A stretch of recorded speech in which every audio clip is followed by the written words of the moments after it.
On the 24th of July 2024, while addressing the media following the anti-finance bill protests, President William Ruto said that after extensive consultations and listening to the people, the most glaring issues eating at the populace were corruption and the desire for integrity and accountable leadership. This followed another speech he had made on the 11th of July, which happened after he conducted a holistic appraisal of his then cabinet's achievements and challenges that led him to dissolve the entire cabinet. That was a monumental moment. I think everyone remembers that presser and many of the ones that came before it. Let's listen to the president's assurance after he heard the voice of the people. Wangeshi, let's play the clip where he says, "Nimesikia the voice of the people." The fact that he said that at a time when we were grappling to be heard, struggling, going on the streets to be heard, losing lives to be heard, was such a monumental thing. And we said, okay, this is our turn. It's now our seat. We have a seat at the table, quote unquote, even if we had to, worm our way into it. And we're getting there. Let's see if the clip is ready. Basically, he said, "I have heard you, and I have heard you clearly." You're saying All it's right. almost ready. It's almost coming. ready. Yeah. So the background of this is we're in May. We're having conversations about the finance bill. Then we get to early June, conversations around the finance bill. And then citizens start pushing back and saying, no, there are very many provisions of this bill that we don't like. And people start pouring out onto the streets. Culminates on June 25th, when people then invade Parliament and enter Parliament. On that evening, the president comes and says, this was wrong. Then later, more push until he agrees to withdraw. Then he comes and says, you know what? I've heard you. I've heard you. Okay. Let's hear him. I've heard you. I want to give the people of Kenya an assurance that our government listens to them and that for the last 1 month, I have led the government in engaging and listening to citizens from all walks of life as they express themselves in different forums and on various platforms. What has emerged as the foremost national concern requiring urgent and decisive action is the vexing matter of corruption and the non-negotiable desire for accountable leadership and integrity in governance. I have this to say to Kenyans. I have heard you, and I have heard you clearly. I have heard you, and I have heard you clearly. 8 months after this declaration, here are just a few of the names from the current and former administrations who have somehow found their way back into government, right? Kithure Kindiki, who of course was our former CS for Interior, now our Deputy President. Davis Chirchir, former Energy and Petroleum CS, now CS for Roads. Aden Duale, former CS for Defense, now CS for Environment and Climate Change and Forestry. Kipchumba Murkomen, former CS for Youth Affairs and the Creative Economy, now the CS for Interior. We have the ODM honchos who found a nice cushion, a nice landing, including John Badi, who is now the CS for Treasury. We have Hassan Ali Joho, who is now the CS for Mining and the Blue Economy. We have Wycliffe Oparanya, now the CS for Cooperatives and MSMEs.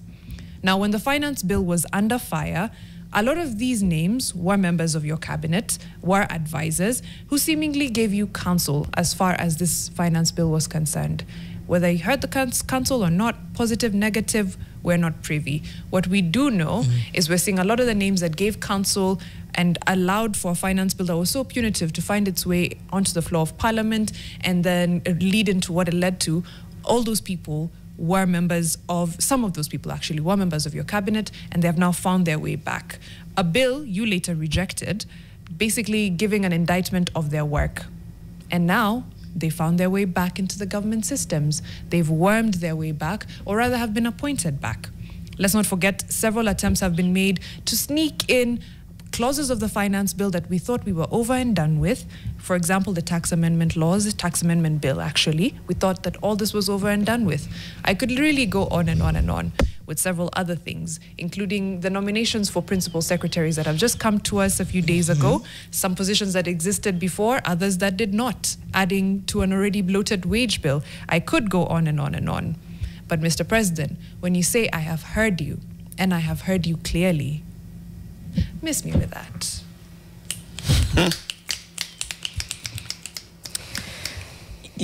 I think what's so important is the journey and how you've contextualized it. It's not just saying, miss me that because you don't hear me. It's like, this is why you need to.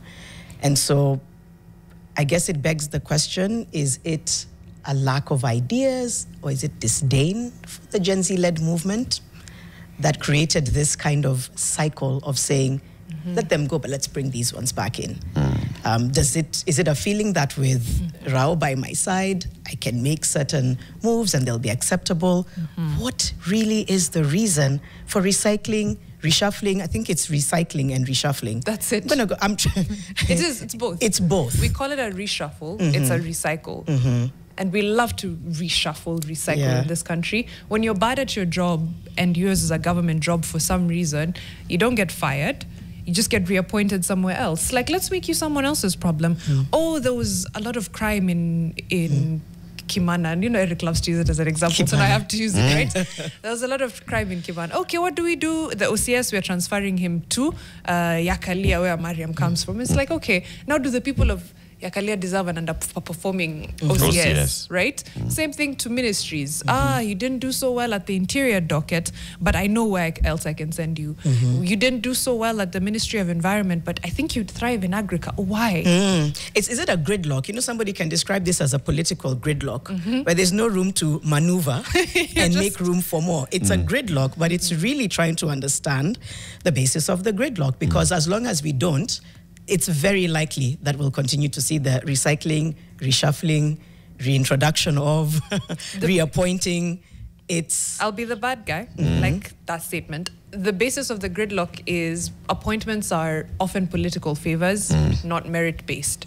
So there's the illusion of debts to repay, and they have to be repaid one way or the other. So, and there's only a given number of cabinet seats, a given number of principal secretaries, unless you invent them, as has happened in the last few days, right? So then you just can only rotate within. So that's why you're in that. It's a gridlock, and it's an expense to be paid at the expense of the Kenyans' taxpayers. And I want to come to that later and break down what does it mean when all of these people are salaried vis-a-vis the sectors that are failing in this country, and how much money would be just better used to try and make sure that we are protecting and sustaining the most critical sectors in this country. There was a series of speeches that the president made in June and July last year.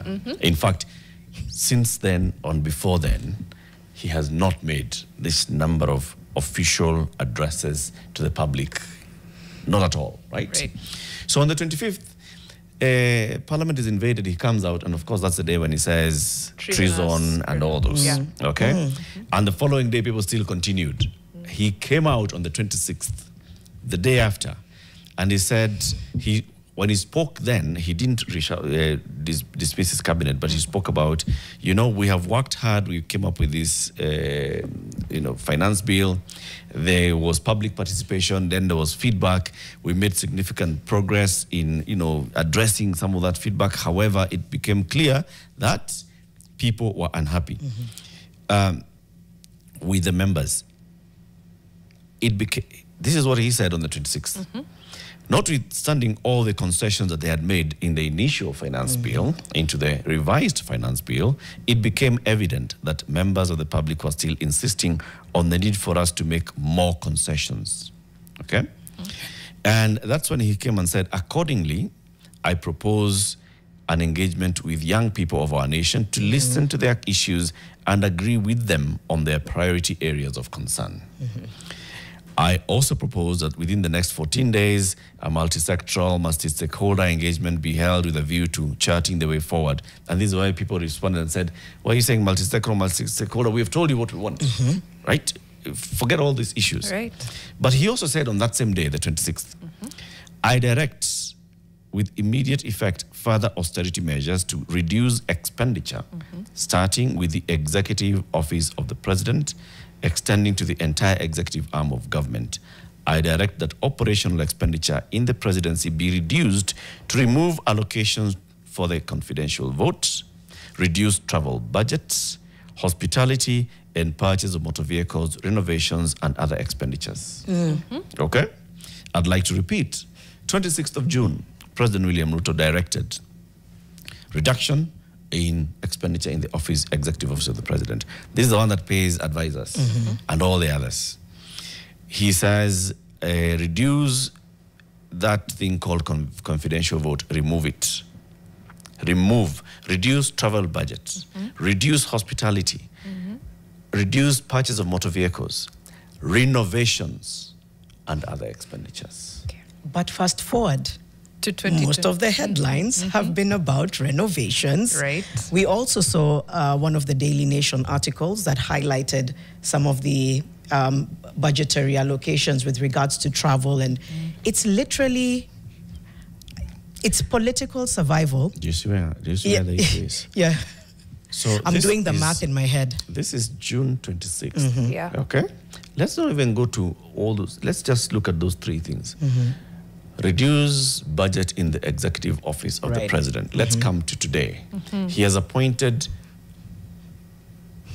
former Cabinet Secretary Moses Kuria into the executive office of the president. He has appointed former Cabinet Secretary Eliud Owalo into the executive office of the president.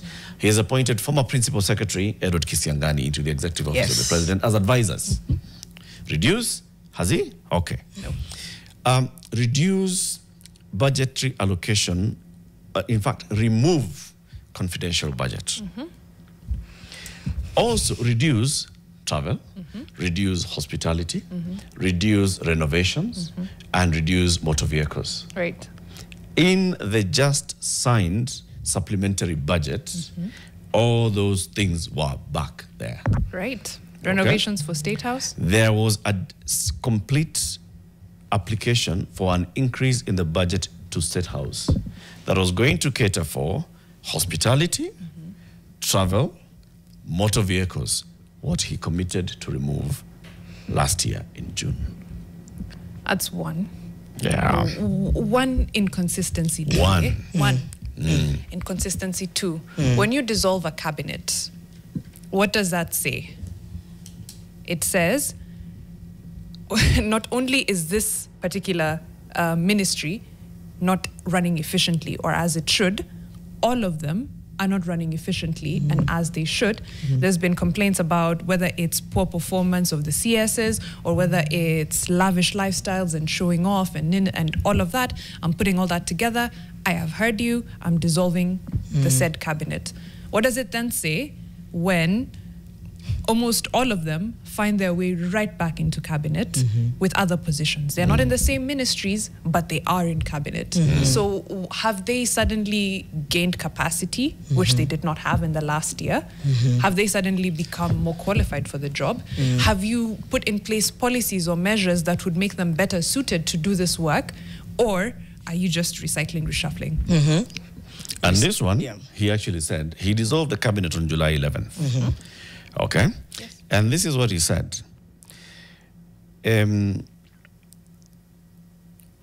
On the measures I announced last week barring state and public officers from engaging in Harambes, I want to inform the country that the public fundraising appraisal bill is now ready for publication. That is one thing. But here's a big thing, paragraph 15 of his speech. Recent events that necessitated the withdrawal of the finance bill, which will require a review and reorganization of our budget and fiscal management, have brought us to an inflection point. Upon reflection, listening keenly to what the people of Kenya have said, and after a holistic appraisal of the performance of my cabinet and its achievements and challenges, I have, in line with the powers given to me by the Constitution of Kenya, decided to dismiss with immediate effect all the cabinet secretaries and the Attorney General from the Cabinet of the Republic of Kenya, except for Prime CS and Cabinet Secretary for Foreign Affairs. I will immediately engage in extensive consultations across different sectors and political formations with the aim of setting up a broad-based government to have the necessary, urgent, and irreversible implementation of radical programs to deal with the burden of debt, raising domestic resources, expanding job opportunities, eliminating wastage and unnecessary duplication of a multiplicity of government agencies, slay the dragon of corruption, and make the government lean, inexpensive, effective, and efficient.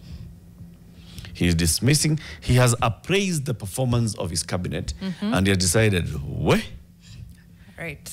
let me send all of them home. After looking at their achievements and their challenges. Meaning the challenges must have outweighed the achievements. For you to all be dismissed. Yeah. Right. Clearly. Only one guy appeared to be, up with what The prime CS. The prime CS. Only he was left well, and the deputy president who was not appointed. Okay? And then he says, I'm going to reconstitute a government, make sure that the government is lean, inexpensive, effective, efficient. Lean. We had 23 plus 2 members of the cabinet, 25 cabinet secretaries. What does lean tell you? You're going to have less. Yeah. We had 49 state departments. What does lean tell you? Have less. Yeah. We have, and if inexpensive. If you want to make it more efficient, make it lean, make it agile, make it one that moves. Right. Make it less expensive on the taxpayer. Yeah. So now we have 49 plus 7 state departments, right? Yes. 56. Yes. All right. Is that more expensive? 100%. Is that less lean? 100%. Is that agile? Corporates love the word agile. No, it absolutely it's not. is not. Right. Here's my question though. Why do we sit with these inconsistencies without batting an eyelid? Are we numb to someone saying, I've heard you clearly, I'm not going to do this is how we're moving forward. And then when we see the same names come back for appointment in the cabinet, where do we go? Because you have the discontent and everything, and you're like, I know that name, I heard that name from a scandal and another scandal and another scandal. I know these people. Okay, are we numb to it? Or do we say, but I'm in no position to push back because I don't know who to go to. Right. My member of parliament maybe doesn't sit on the vetting committee, so I don't know where to push. I don't think we're numb to it. I truly believe it was a massive point of contention for Kenyans. There was this moment of hope in terms of, okay, there's a way protests and public sort of like outcry is supposed to follow a certain rhythm. If there's a leader who wants better for our country that says, I hear you, I'm going to dissolve cabinet. I remember just feeling like, okay, there's some momentum here. There was a collective sigh. There was a collective sigh. There really was. The about turn, I think some people are still thrown off. Not only because of what happened, but what continues to happen. Right. There was public outcry. MPs as well are to blame in many ways because they entertained the vetting and reappointment of all of these ministers. This seems to me like political survival at all costs, including the costs of Kenyans. As long as 2027 is on our radar, everybody else can, excuse my French, just go to hell. Y'all just sit pretty. We know where we're going. And by the way, the handshake or broad base that was supposed to also bring some element of we're trying to include broader sentiments.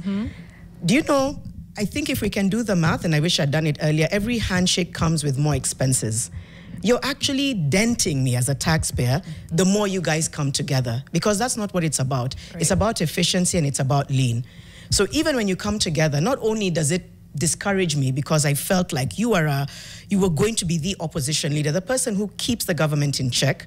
So not only do I feel a sense of betrayal, but I also know when I see that handshake, I have to now dig deeper into my pocket. That's the correlation. So I think all of this speaks to political survival with or without the will of the people of Kenya. Mnaongea sana. Okay, I'll do this thing. Somebody needs to unpack that maneuver because nobody saw it coming. Where's the political survival element of my voters are unhappy, I need them at the ballot in 2027, therefore, I will listen to them. How is that not political survival? Yeah. Are voters less important to the president's political survival than, for example, these big honchos who keep getting appointed and reappointed? I feel like that's the message. I could be wrong, Okay. Mariam and Eric. The message I'm receiving is this is political survival by any means necessary in a way that benefits me and a few of the cronies around me. This is us making sure that we continue to have the stronghold to continue doing as we do. The voters, the dissent, I know will come back because remember, it's whipping up emotions towards 2027. Yeah. For now, I believe the message I'm receiving from this is political survival by any means necessary, even at the expense of the taxpayer and my voters. That's what I'm receiving. I could be wrong. I could be tone deaf. That's the message that's landing. Who is Delulu here between the voters and the president? Who is the Delulu one? I say, who holds the power? Both. Okay. Both. And here I know this is where you say, oh, you know, don't blame the victim. He's the victim here. No, I haven't said She's asked who do we blame? Let me say, okay, that we are not angry enough. We get angry and then we move on. We are not. People say, oh, you know, the collective anger of the republic. There's no way. By the time the president was saying the words that he was putting in a speech, speaking on 25th, speaking on 26th, speaking on 11th, speaking again on he was addressing a concern because he was feeling, the citizens of this republic are telling me something.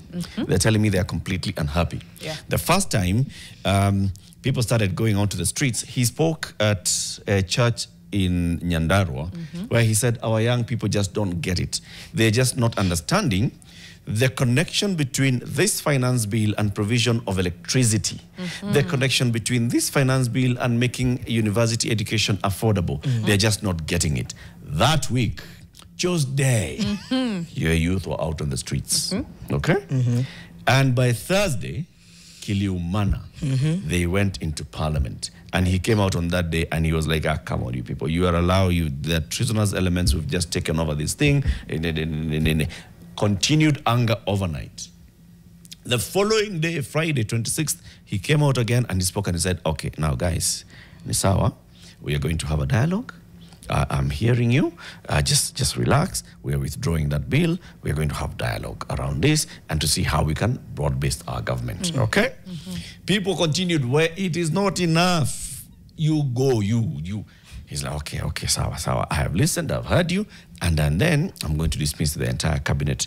People are like, okay, let's give you a chance. Reconstitute your government. Make it leaner. See that, let's show us that you're hearing us. Our concern has been you have a bloated government that's just milking us dry, and you're coming here to ask us for 300 billion shillings more. We do not want to give 300 billion shillings more to this animal. And now you said you're going to make this animal eat less. Let's give you a chance. He comes, he takes that chance and does this to your nose. Okay? Over time, the people that were removed from the misperforming cabinet have found their way, are still earning taxpayer money, either as advisors or new as a nominee to as an Principal ambassador. Secretary. The people who were removed as PSs are ambassadors somewhere and an advisor. In fact, we have created more offices of PS. In fact, 5 billion shillings more in the same financial year. 5 billion shillings has been returned to the office of the president and the office of the deputy president. 5 billion shillings to finance what? Kununua mandas, kuweka gari mafuta, kununua gari mpya, fly left, right, and center. The things that people had said no to. I say, we are not the victims. We are facilitating this. Let's come back after the break and unpack why you feel that way. I've been leaning towards this over the last few days, a very strong, sad conviction that in as much as there's anger, we're not angry enough. It has to be at the level where things completely change. But we'll be right back. You're watching Fixing the Nation on NTV. You're listening on Nation FM. Talk to us online as well. We're coming back to speak to Mariam's Miss Me With That and even speak to the amount of money that's been taken back into the executive office and what that could have better gone to serving the people of Kenya. We'll be right back. Right. Energy. Right? Kabisa. Yeah. 10 over 10. Kabisa. No notes. No notes. And speaking of, there's a few folks who are in the comment section, and I think we can take some feedback of what we're talking about. Mariam broke down promises that were made after the Gen Z-led protests on June 25th, where President William Ruto made an announcement where he said because of the challenges, inefficiencies and successes, whatever it is, after a holistic appraisal, dissolve cabinet only to rehire and send them in different dockets. So really, same script, different cast. Yeah. The Kikombe on YouTube is saying, why is this happening? Well, both political survival and inadequate anger are the reasons why June 25th was just that, a day in history. I think it's because we are all yet to understand the true value of our taxes. That's what he says, and I'm leaning towards agreeing with him on that. The Kikombe again continues to say, we are yet to be properly educated on the true value. The day it will happen is the day June 25th, 2024 will make more sense. And that's on YouTube. I don't know if we have other Facebook to go through before we continue with our discussion. Many who are saying yes, we're watching and joining into this conversation. If we look back at what was happening in the country in June last year, and where, like I said, the president gave very many speeches, national addresses from State House around that period of June and July, and in all of them he was coming back and saying, okay, I've heard you, and the people would tell him, no, wewe unasikiza lakini hausikizi. You know, there's a difference. Unasikia lakini hausikizi. Skiza, please, boss. Skiza. Comes, okay. I have listened. I have heard you. I'm dismissing the cabinet. Okay. I'm going to have a leaner government. Okay. I'm going to remove excess fat in our expenditure. Because one of the things that you're causing about is that we are extravagant in how we spend. Right. Okay. Okay. Then he comes in and the actions are speaking something completely different. And the thing is how to thread that. Is it that he wasn't hearing? Or is it that he wasn't listening, or what? And I think he heard it. Because when they were doing the handshake with Raila the other day, what date was it? 9th of March, was it? One of the 10 points was that the citizens of Kenya are not happy with the opulence, show of opulence. Right? So he heard what people were saying last year. But as he was saying that, Parliament was processing a supplementary budget, which was proposing to bring back money into the office of the president, the office of the deputy president, even if we don't even go into any other things. What amounts of money were coming back to these offices? The president's budget was going back with an extra 4.8 billion shillings. What was the money going? Executive Office of the President, General Administration and Planning and Support Services, 1.7 billion shillings. There was Strategic Policy Advisory Services, 149 million shillings. Strategic Policy Advisory, those are the advisors. Leadership and Coordination of Government Services, 615 million shillings extra. You know, you look at all these things and you wonder, the bulk of the expenses are to cater for cabinet affairs, salaries, national celebrations, operations, maintenance expenses, and so on. Budget was coming to maintenance expenses at Harambee House. Let me use a household example. You're on a budget, things are tough. You've been on a bit of a borrowing spree, not necessarily digital lenders, could be whoever, but you're tightening your belt and you say, you know what, this year, I really have to get my finances in order. Right. What's the first place you put your money? You have your regular bills, you have education, you have housing, you need to eat, you need to have healthcare. Fantastic. Is there room in your budget in a year of tightening your belt to fix your house and just be like, I don't know, I don't like the carpet. I need new chandeliers. I need new chandeliers. Is there room for, I need more help around that? I have plenty.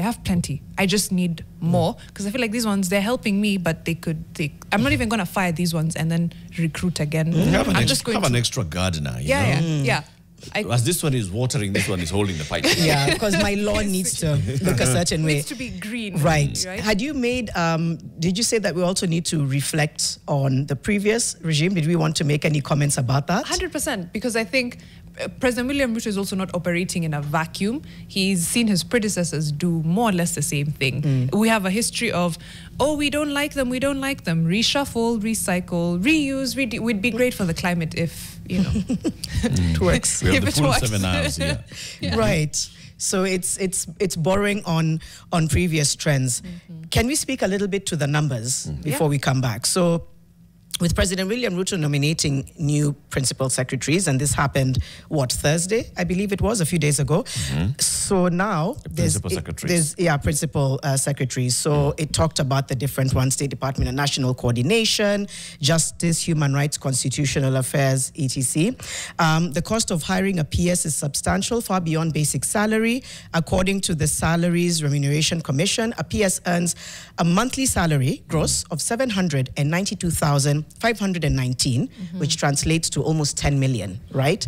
And the summaries go on and on. It talks about if in addition there's going to be 100,000 Kenya shillings per month for certain allowances, which adds another 1.2 million. So what does that really mean? I know that we need to. Do we need to cross over to the interviews happening? I think bottom line is that 792,519 shillings of one salary of a PS could fund 4 doctors' salaries or up to 15 nurses, some of whom earn 50,000 shillings.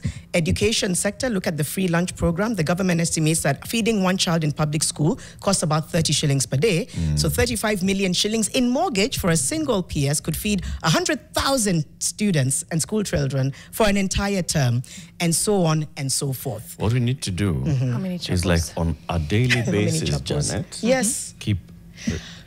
Whenever we talk about hungry children, bring that to the salary of a PS, of a new PS. 792,000, you said? Bring it back to this new PS that we have is costing us this much. Absolutely. That's what we'll be doing. We're going to do that, absolutely. Break it down. Today, the interviews for the IEBC chairperson position continue, and they're ongoing. Today's candidates who are being interviewed include Joy Brenda Masinde Mdivo, who's the chairman. She says, call me chairman. She's the chairman of the Kenya Power. Jacob Ngwele Muvengei, Edung Ethekon Erastus, and Francis Kakai Kissinger. Those interviews have started. Let's cross over there and follow what the panel is saying. We'll be back tomorrow, fixing the nation, one conversation at a time.